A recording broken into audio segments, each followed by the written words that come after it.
actually hurt some men. But that's the truth. When your wife begins to tell you, like, she begins to start positioning your hands places, because that's where she knows she wants to be touched, and she'll feel so, you start thinking, oh, another man is teaching this woman something, because she wants to get her own climax. Now you're accusing her if you want to get yours so she can get hers, but she knows it's a two-way thing. If she wants to get hers through you, then you start thinking about so many things, and then a woman will now be labeled that she's loose. How many women do you see initiate sex sometimes? Welcome to Besty and Smoke podcast. Talking the BS. Welcome to the Besty and Smoke podcast, the BS podcast. How are you doing today? It's an exciting day for some people because it is Christmas Day today. Merry Christmas to you. And of course, in the tradition of the podcast, I've got my co-host, the B in the BS. Yes, that's me. And I am dressed for the season. I don't care for some people who have no appreciation for what season we are in. It's Christmas, honey. So Merry Christmas to you from yours truly. And also, yes, him. That's right. I am angry at you, but I'm going to be very, very calm about it. Okay. I can't believe you dressed like this on a Christmas day. Like what? I'm JJing, man. That's the most Christmassy you can get. Oh dear Lord. You see what I'm dealing with? Anyways, all is well. I have no comments. Let me reserve my I thought you were going to listen to me and maybe change to something colorful. You know, Christmas, like aligned with Christmas theme. But no. When exactly did we have this conversation? I thought in my mind. I thought of it in my mind. I thought maybe you see me shining. Let me guess. You're mad at me for not fulfilling the expectation that you had from a conversation you had in your head with yourself. About you. About me. Yes, because I was giving it's like you the look. Having a dream about someone and getting mad at them for doing what they did in the dream. I thought you should know better. I mean, I was like looking at you all this while. What's wrong with this? Nothing is wrong with your outfit. Your outfit is dashing. You're looking fine. Okay, Don't get me wrong. He's looking dappy. But this is Christmas, honey. A bit of, like Christmas. Oh, man. See, hold on. Look at this. Look at this. Come back to it again. Look at this. Then look at that. If this says Merry Christmas to you, that says JJ, the number 10 to you. I rest my case. This is Besty and Smoke podcast. Talking the BS. So, how are you doing today? Well, I'm feeling good. As always. And Christmas is definitely here and we're celebrating it. I'm loving the fact that, I have a lot to be thankful for. But at the same time, I'm hating what is coming out from my pocket. You keep emphasizing that. What exactly is coming out of your pocket? I mean, I don't know if it's intentional or not. On whose part? I mean, I don't know, like the universal, everything, I don't know. But this happens to be the period one gets to spend more than any other time. If you wish to spend. It's unavoidable. How? When you buy things more than what you bought it the previous month because it's Christmas. Price? Yeah, it's annoying. And when things like, tea-fare. Prices have been jumping all over themselves in the past. As a matter of fact, all of this year. So there's nothing special about the increases. It gets ridiculous during the season. Anyways, I don't want to dampen your feeling or, rain on your parade or try to ruin your Christmas. But I have a consolation that you are good. I'm good. Yeah. In what sense? I might be broke, but you're not. Okay. I feel like that's another trap right there. So I'm going to just, skittle away from that. Why? Why are you shifting your legs? Because, like you're running off. I can feel it in the wind. You always expect the worst of me. I don't, as a matter of fact. So. Okay, so what are we talking about today? Well, this is the part 2 of marriage realities. That is. Are you living your marriage realities? Yeah, some ways I am. And in some ways I'm not. Yeah. So marriage isn't always what it's cracked up to be. Oh, no. I think for me, it's beyond in some ways what it's cracked up to be. And in some ways, like nothing is ever perfect. It's never 100%. So I think what I have going for me in my marriage is better and Are you, valuable. are you saying this for the cameras? I'm or? not saying this for the cameras. I'm saying this because that's what it is. I hope that's the same for you, because I wouldn't want a situation where I feel like in my head I'm having a good life with you in a marriage while you're having a horrible, horrible experience with me in a marriage. So I am saying this as what it is, not for the camera. That's why I said that it's not all spectacular. There are good days and there are bad days. It's Okay. not all, fabulous. I mean, you have to go through the thorn to find the beautiful rose, Very philosophical and quite on point as well. Do you want me to tell you where it's not being so I rather not. okay? Then why So- did you ask initially if it was all that for me? Anyways, so yes, marriage realities, the part 2 of it, because on the previous episode we talked about Marriage realities, the truth about life after the wedding. And the whole idea behind this is life immediately after the wedding, not life into the marriage itself. It's just after the wedding, stepping over that line and jumping from being a single person to being a couple to being the married person. Okay. Life after the wedding itself. What happens next? Yeah. Okay, so we talked about the wedding cost aftermath, Yes. which is the consequences of overspending for those who feel like they have lots to show prove. them. Yeah. They have to show them. They have to make a big statement with their wedding They and go overboard. have that crazy. Not cutting their coat according to their size, or as you would say, not cutting their coat according to their cloth. Yeah. So that was one of the talking points that we dealt with last week on the last episode. The second one was Weight gain and the beer belly. beer belly.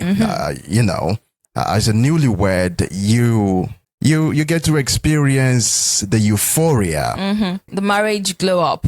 if you say so. Oh, come on. And women tend to want to make a statement on their husband's looks. To thicken him up. To make him like, okay, you're not married, you're no longer a bachelor. There has to be a A change. woman in your life now. And women don't just do that with, overfeeding their husbands and making them look fat, overweight. They also some do that by trying to meddle with his wardrobe, change his outfits.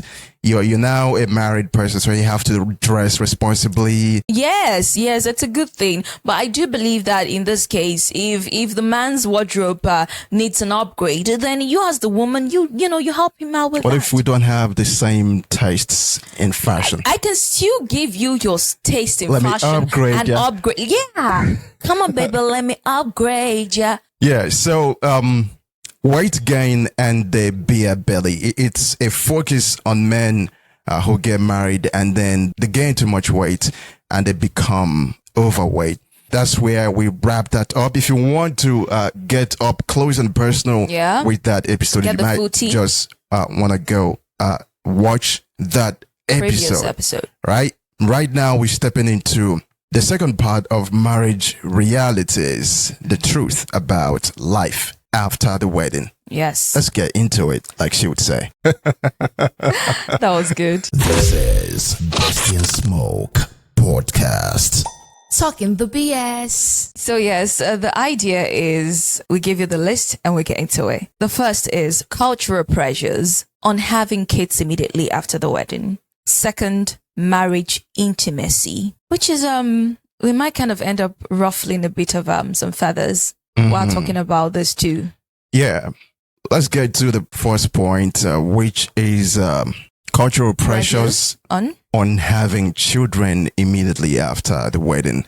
It's a cultural thing to Africans to always want to populate the world. They feel like it's a personal injunction from heaven when God said, go ye into the world And multiply. So they feel like it's a personal directive. So they keep popping out children.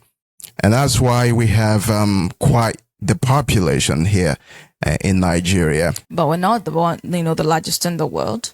Yeah, we might not be the largest in the world, but Nigeria happens to be the most populous black nation in the world. I get that. So so now getting it to the marriage part, where people immediately couples get married. There is the expectation that they should start having children, and when they're not having children, something is wrong. Abnormal. It's not, something is wrong somewhere. And you start having that conversation with family, relatives. Is everything okay? Are you guys even trying? Yeah. If you guys are trying, I mean, let's say 6 months. Yeah. 3 months, they're expecting the woman to, for her appearance to change. Yeah. And 6 months, if the woman's appearance is yet to change, they start asking, what's happening? Reminds me of the story I shared on the last episode. When your uncle came here and please. he was praying for the family and all of that, and then he got to prophesying, making prophetic declarations. Yes. With it, like I step into this house today, that by next year, children, a child will be welling in this. I was just looking at him like, But I said amen to that prayer, because it's not that we won't be having kids when the time is right for us. But the idea is that people now believe that something is wrong somewhere, to the point of it being something to pray for. Like now it's now onto God. Yeah. Okay. It's asking for a miracle to happen because it's alien to us them, that it's yet to happen. Believe that someone can actually get married and not want to start having a family immediately, that you're planning for something. And that brings the whole idea of why we mostly get married in our tradition. It's to procreate. It's to now start having kids, because for them, once in our culture, once a man and a woman are married, you're expected to start having kids. So when that doesn't happen, even if you tell them that is wrong somewhere, even if you tell them that, oh no, we're not ready, we're still trying to plan. I think there was a situation where I was telling someone, this someone close, because I mean, if you're not close to me, I wouldn't, this is a family member and also respected one. So I wouldn't have entertained this conversation if not for the person it was coming from. So the person was asking if what's going on, I was like, no, we are not there yet. Like we will be there soon. And they were like, they started telling me how men, they would say this, they would say that, because there are situations where they will claim that the man is okay with the woman not having kids. And before you know it, they start telling stories on how the man sent the woman packing or brought her home to the family because, she was barren. Now, mind you, it's always the woman's fault in this case. The woman is always the one who gets, to be talked to. So the question is, why is it always the woman's fault? Why should the woman always, when a couple can have kids? It children. Could be a problem from, the man as well. But anyways, I had to tell her that we were not ready. And to her, it was absurd that, what are you guys preparing? I was speaking with a friend of mine that was last week. Okay. I think he watched the previous, one of the last episodes where we said that we're talking about myths, pre-marriage myths, where people believe that children raise themselves. So we were talking about how you should be intentional about having a family and you should be ready to have a family.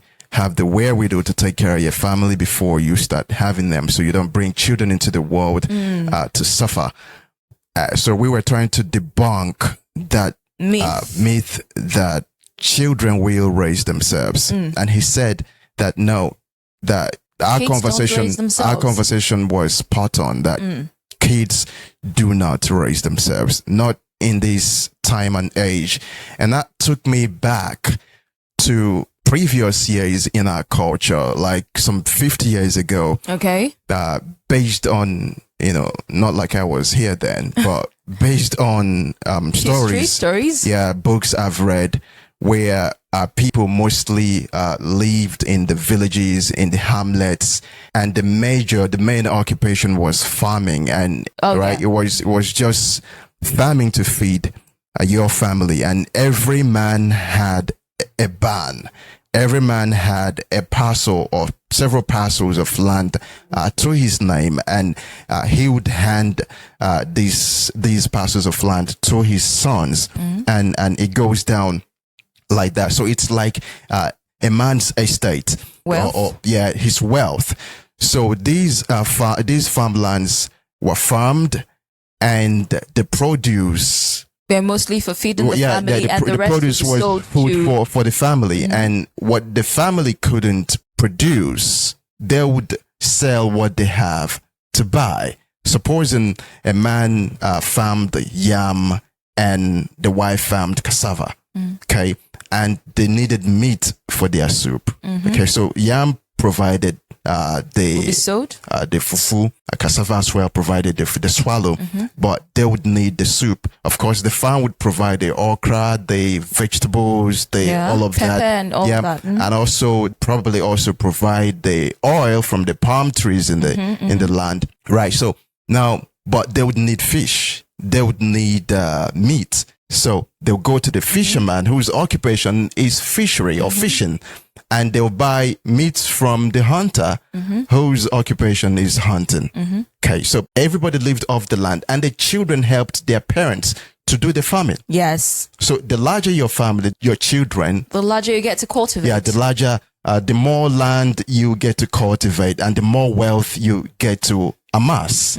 So children became a part of a man's wealth. That was when and children were raising themselves because they were farming and producing food for the family.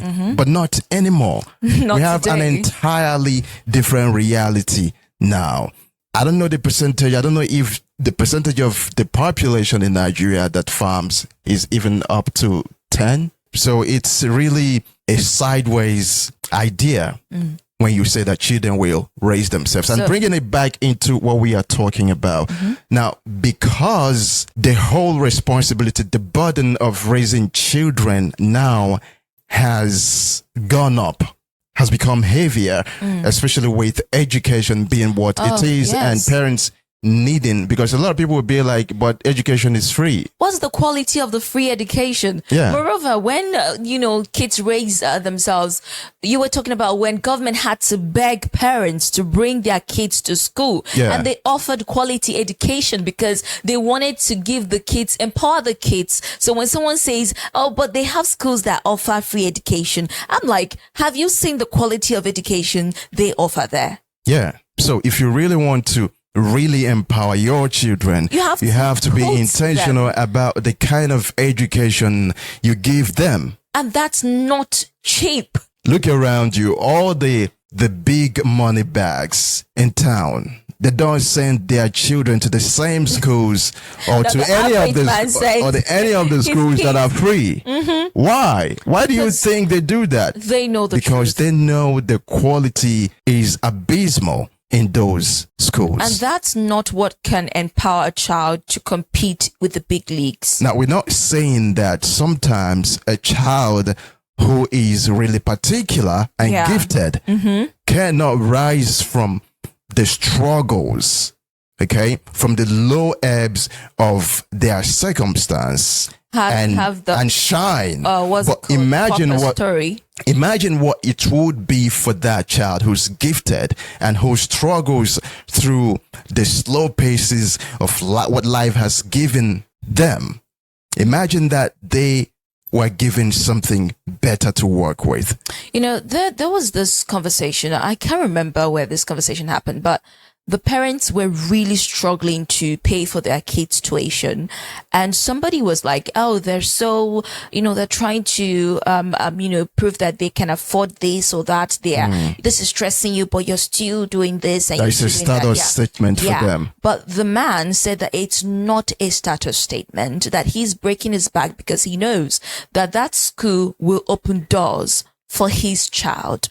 I think I know who you're talking about. Okay, do you remember? Yeah, Okay. because I also had a conversation with someone. He was saying the same thing. I don't know if it's the same guy. Okay, we were riding together, and he said that he put his children in a certain school. That the school, that it's like a network thing. Yes. That most great people in the country, the kids go there. Yeah, the school has produced great personalities in the country, and when you come out from that school, you're able to connect. Yeah, because of the relationship you've built there. Yeah. So it wasn't really about trying to prove that he a could point. afford, Yeah. because it's breaking his back to literally pay for that school. But it feels like that's the extra mile he's willing to go to set his kids up. Because Empowerment. one, he know he cannot compete with the fathers of these kids. And he wants his children to be able to compete with the children of these men. And for that to happen, he needs to put his kids in the same space, empower his kids with the same abilities these kids, those people's Are kids receiving. have. So by the relationship that they have with these kids, they can easily get introduced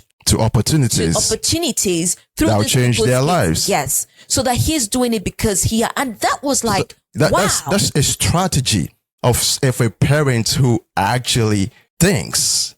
So to be able to set this strategy in place, in motion, you have to sit down and make a plan. It's not about popping children all over the place. It's about having the children that you can enable, put them in a space where their futures will be bright, not just for them, but for their societies. Yeah. If I'm to really say this and be honest, sometimes you find the rich, those who are able to cater for more than a dozen of kids, having about 4. 3, actually. 2, Yeah. 3. This is Besty and Smoke podcast. Talking the BS. The whole idea is that you don't have to pressure people just because your reality is different, just because your thinking is different. There are a lot of people out there who have an entirely different vision for themselves, an entirely different plan than what you have for your life for themselves. And it's okay for you to be different. It's okay for you to be to think differently, but you have to also recognize and acknowledge that it's okay for them to also have a different view on life and make a different decision for how they want their lives to turn out than what you think. Exactly. And when we talk about culture pressuring people into doing stuff, we feel disengaged from that and it sounds very abstract. But who makes up the culture? It's you and I. So when we say that culture belittles women, when we say that culture does that culture does this to widows, for instance, people tend to look at culture like a monster that is hanging above all of our heads, and it's some abstract thing. But who is culture? Culture is the way you and I live, the way we behave, the way we interact with one another, the way we treat one another. That makes up the bulk of our way of life. So when we talk about culture, we're talking about you and I. That's right. The way we live. So there's always that pressure on newlyweds to have children immediately. And sometimes because of that pressure, newlyweds feel like they have a point to prove. Yes, they do. And an it's obligation no longer, to fulfill. And it's no longer, the companionship and to enjoying each other's company, enjoying, because some people might want to, let's take 1-2 years to live for each other before we start. Because once kids come, you can't take them back. This is Besty and Smoke podcast. Talking the BS. And the next one is Marriage intimacy. Marriage intimacy. Quite the topic. Yes, it is. And this is all about the whole idea of a man and a woman, a man and a wife being together sexually. And now there is this, I don't want to call it a myth, but it's an idea, a notion that when you get married, you have all the intimacy, you have all the sex that you need, that you want, you have it legitimately, it's free. But we tend to forget that we are people, we're not machines, and we get tired, we work, we have children to take and cater for, to take care of and cater for.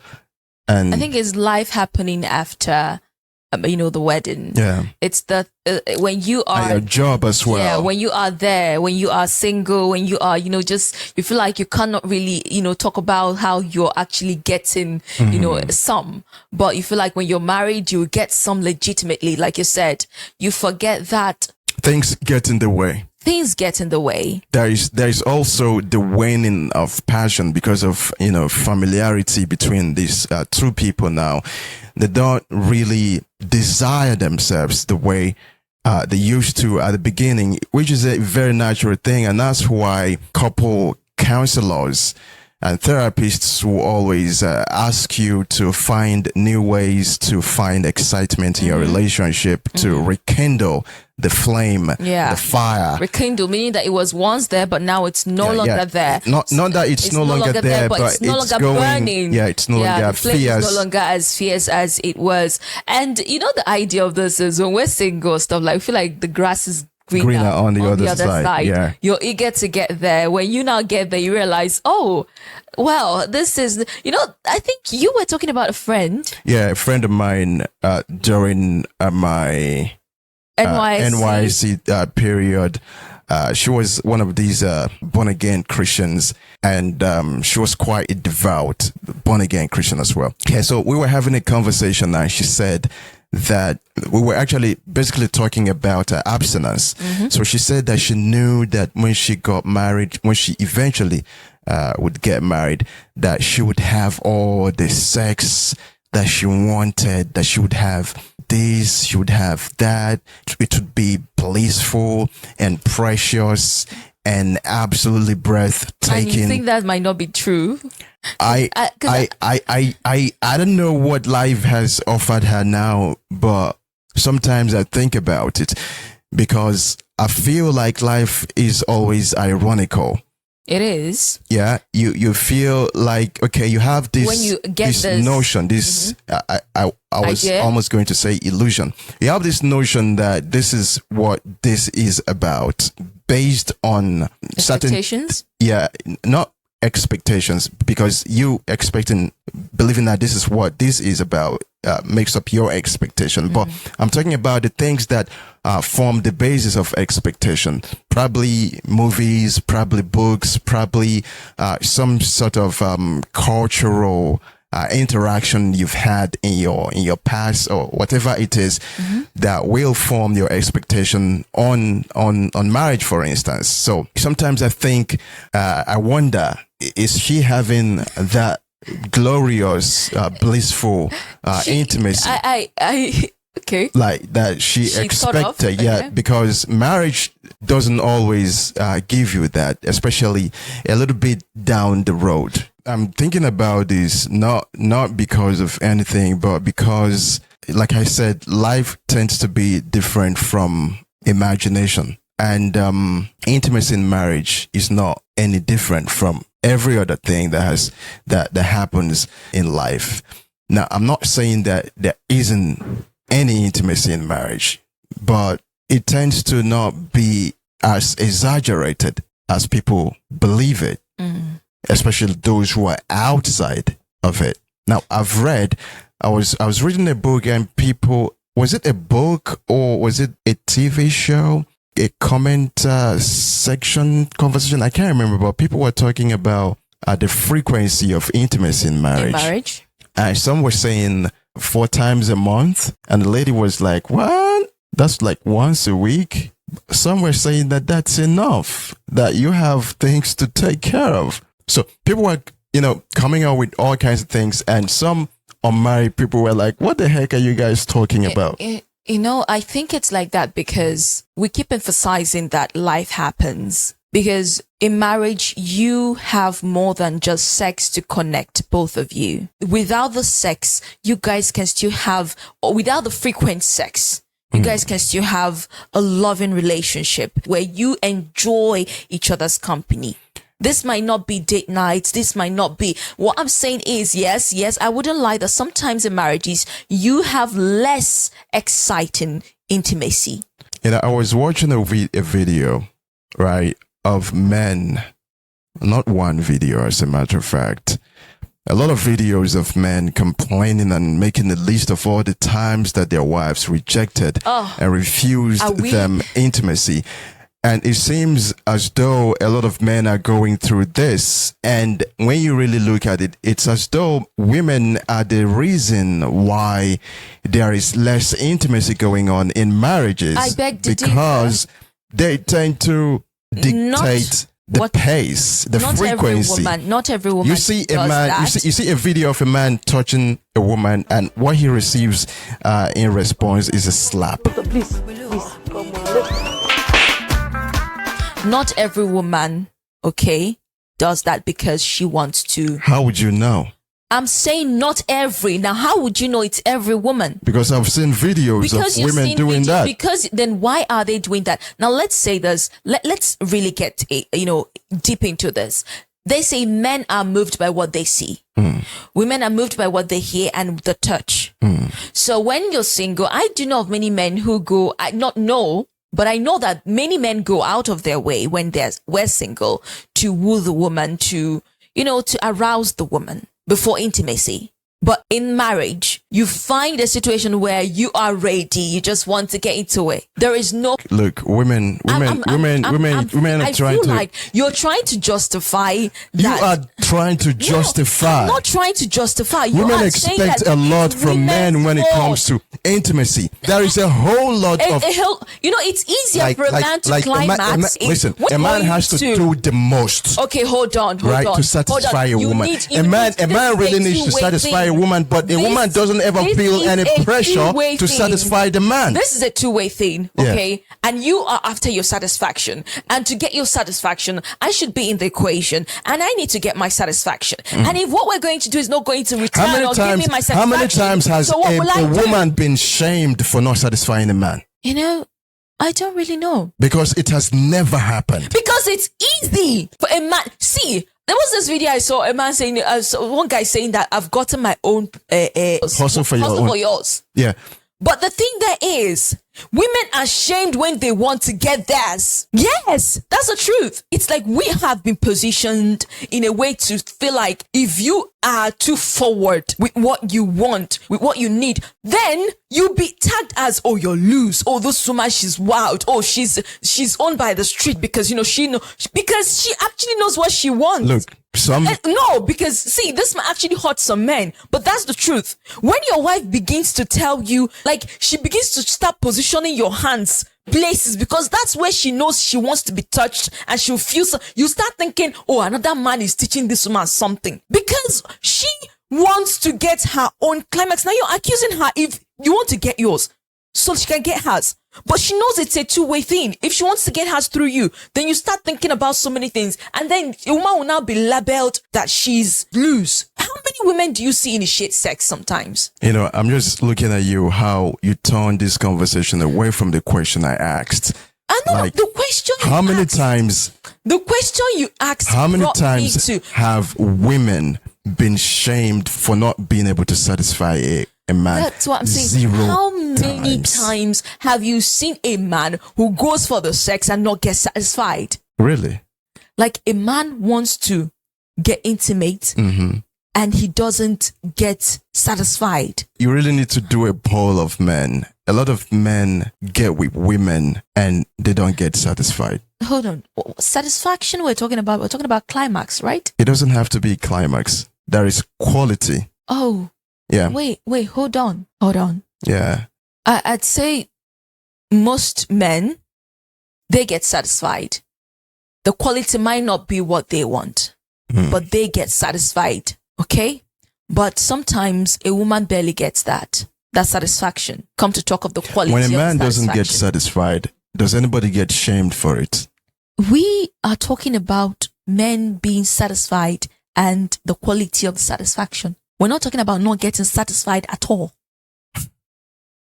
So I was watching this video the other day. As a matter of fact, a couple of videos over time of men making a list to their wives of how many times they've been rejected. So you see that when you look at that, let's watch that video.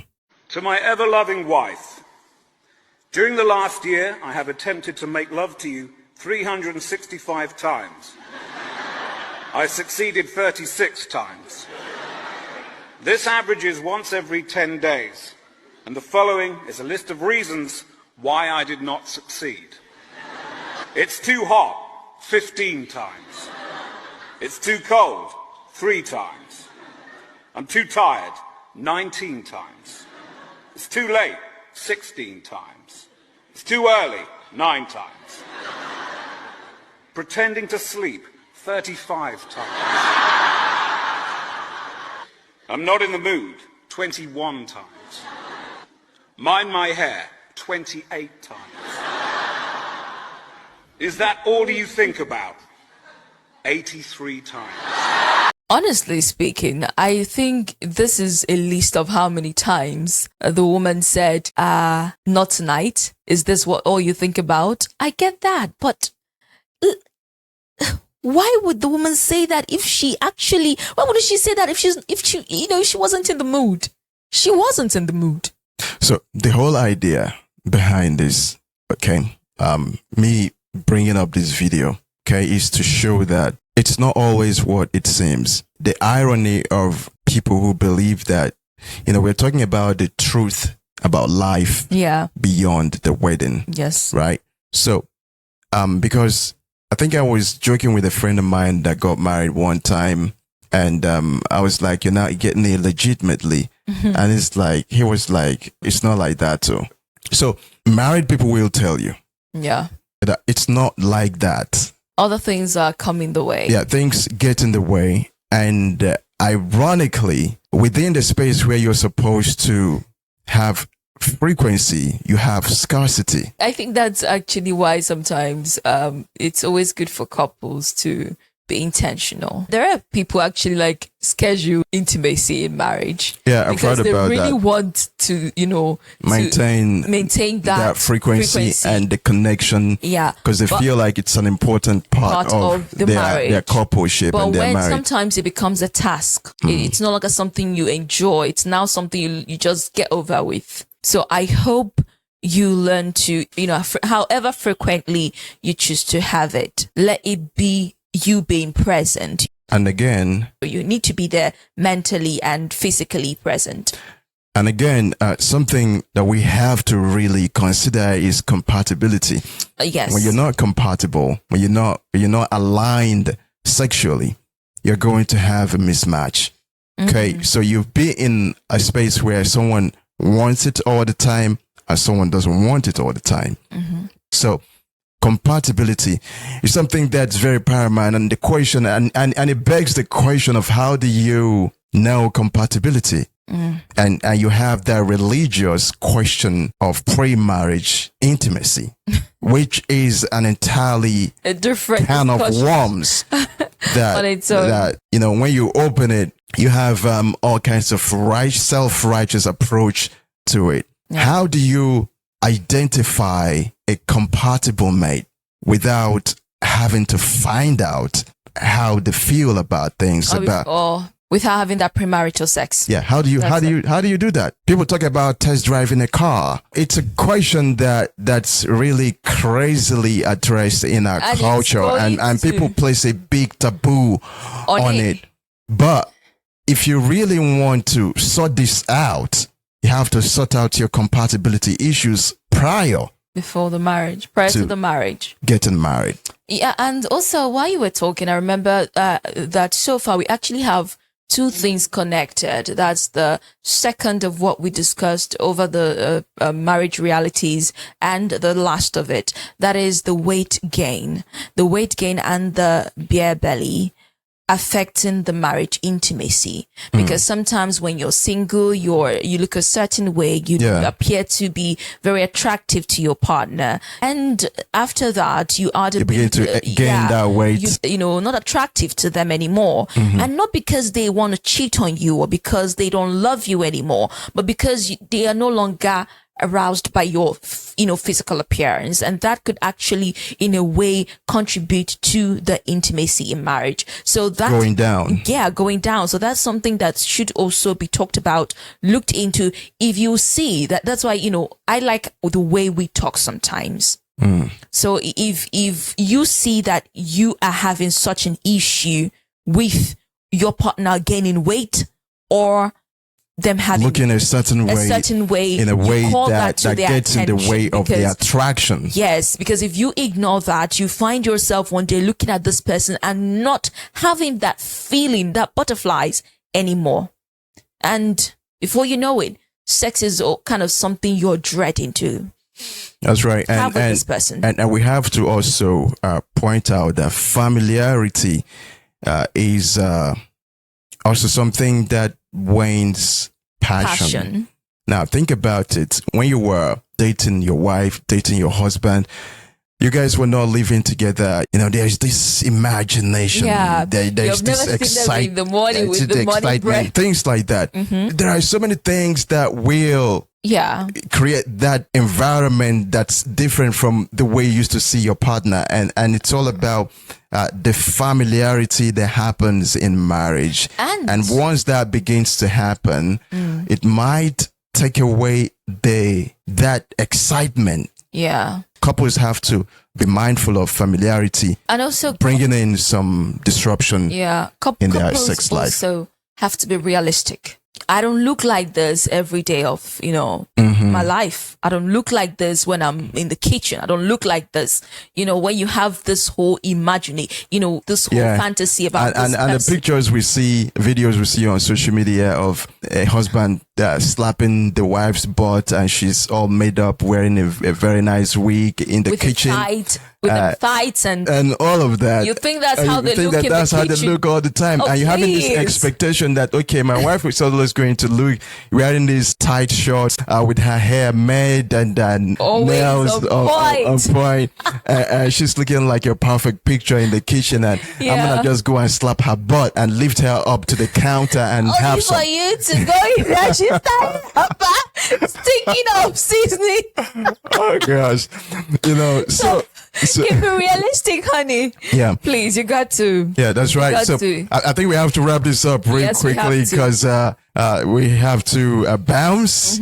Hopefully we have let you in on one or two things to think about life after the wedding. We are going to see you again on the next one. Till then.